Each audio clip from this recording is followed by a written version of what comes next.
Professor Antônio, estou aqui sim, olhando esse material que foi feito para uma peça de teatro da turma do Dionísio. E nessa peça, que é sobre a história das missões, eles mostram um pouco do teatro que era feito das missões. Não tinha lá sempre o bem contra o mal, né? Os anjos, os demônios, né? Claro que o bem vencia, já sabemos, mas podemos conversar um pouco hoje, professor Antônio, sobre o teatro nos povoados missioneiros? Você poderia começar falando sobre os motivos dessa arte pelos jesuítas? Olá, Gemiro! Nos povoados missioneiros, as artes eram muito valorizadas, fossem as chamadas artes mecânicas, como a carpintaria e a ferraria, fossem as recreativas. Sobre o teatro, especificamente chamado de representação cênica narratio studiorum, o plano de estudos jesuítico, ele era visto como um importante recurso pedagógico. Servia para mostrar aquilo que exigiria longas explicações, facilitando o aprendizado e fixando-o na memória da audiência. Na Ratio Studiorum, que também orientava a formação dos próprios jesuítas, sugeria-se que o professor propusesse aos discípulos breves representações, como uma égloga, que é um subgênero da poesia pastoril, uma cena ou um diálogo, em vez de apenas discursos teóricos. Os papéis eram distribuídos entre os alunos, mas sem adornos cênicos, e encenava-se a melhor versão possível, além de se praticarem exercícios de declamação. Mas o teatro nas missões tinha um propósito claro: aproximar os indígenas dos mistérios da fé cristã, simplificar temas complexos e aliviar o cotidiano por meio da interação lúdica. As apresentações ocorriam no dia a dia, mas ganhavam destaque nas festas do povoado ou durante visitas de autoridades coloniais, como de governadores, bispos ou do padre provincial. E poderia nos explicar, assim, quais eram os tipos de teatro encontrado nas missões jesuítico-guarani? Argeiro, segundo o historiador e teatrólogo Gerson Fontana, por sinal muito conhecido seu, havia diversos gêneros teatrais nas missões. Entre eles, os dramas, que representavam conflitos humanos em tom realista.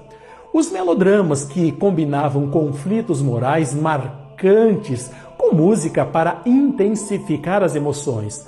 Os espetáculos líricos ou musicais, nos quais predominavam o canto e a música. Os lírico-épicos, que uniam música a narrativas de grandes eventos, como a invasão bandeirante, encenada, por exemplo, no centenário da Companhia de Jesus em 1641, na redução de São Inácio de Iabebiri.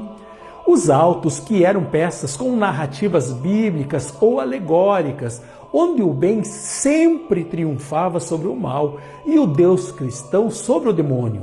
Os diálogos centrados no texto e não na ação cênica.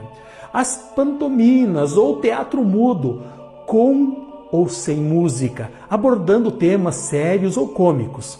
Vale destacar que raramente os espetáculos se limitavam a um único gênero, pois a maioria misturava vários elementos, embora os autos fossem os mais comuns.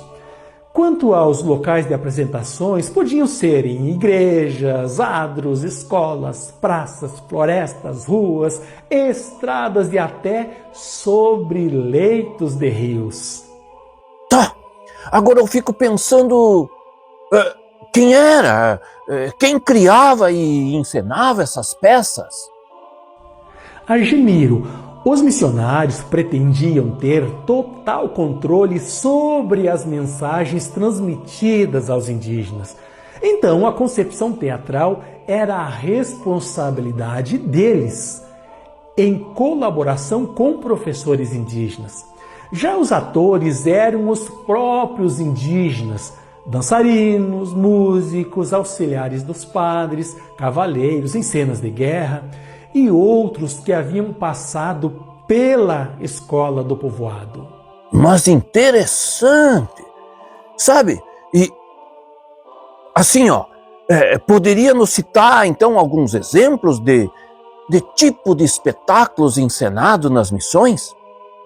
Claro, Argemiro! O padre Romero registrou na carta annua de 1633 que, numa festa na Redução de São Nicolau, encenou-se uma pantomima, teatro mudo, sobre a ceia pascal e a instituição da Eucaristia. O cenário incluía um cordeiro assado, os 12 apóstolos, Cristo, 3 demônios tentando Judas, um mendigo e um leitor de refeitório.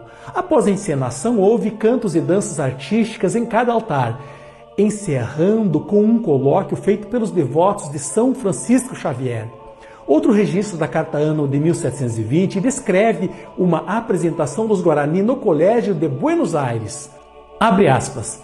À noite havia uma grande iluminação artística. Durante o dia, nossos índios Guarani dançaram com trajes belíssimos diante de uma plateia enorme.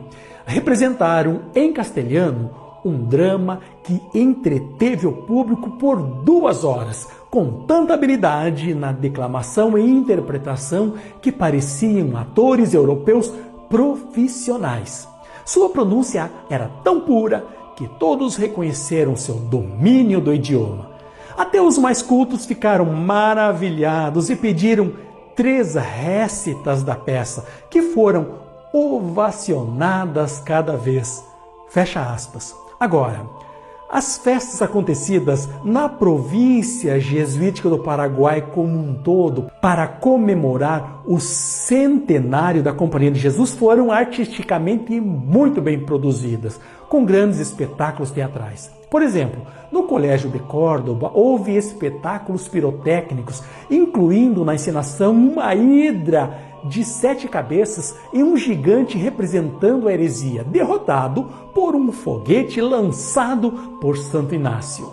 A homenagem terminou com a peça teatral intitulada O Soldado Profético do seu século, representando a vida de Inácio desde o tiro de canhão em Pamplona, passando pela entrega das armas em Montserrat, até que 10 sibilas entraram em cena e profetizaram o resto de sua vida.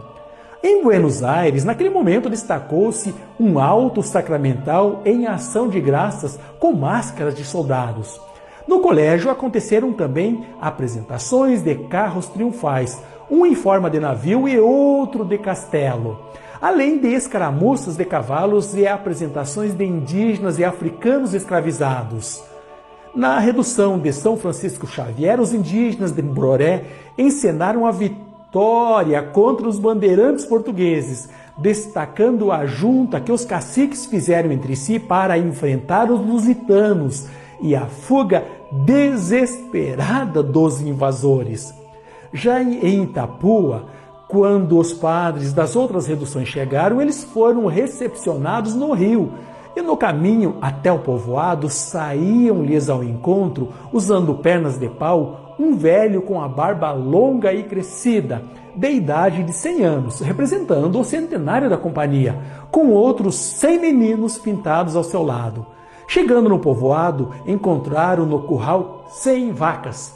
Adiante estavam 100 arcos para a procissão. Perto da igreja havia 100 luzes acesas e na sua porta 100 pães. Enfim, o teatro nas missões jesuíticas era muito bem trabalhado. Mas, e assim, de documento, de coisa que se usou lá naquele tempo, será que existe algum texto, algum roteiro desses espetáculos que se faziam nas missões jesuíticas? Argemiro, infelizmente quase todos se perderam. A exceção é o Alto de Adão, um manuscrito recolhido pelo padre Pablo Hernandes. O roteiro mescla língua guarani, espanhola e latina para narrar a entrada do pecado na humanidade. E tem como personagens Deus, Lúcifer, arcanjos Adão e Eva em intensa interação. Inclui falas, música coral e instrumental, indicações de cenário e até fumaça cênica. Espero que tenhas gostado do assunto tratado nesse episódio. No próximo, nós falaremos sobre as danças missioneiras, que dialogavam diretamente com o teatro. Agudivete. Até lá! Claro! O teatro é uma arte que, na verdade, todos os povos sempre fizeram, né? A seu modo, claro. Muito interessante. De fundamento, professor. Obrigado.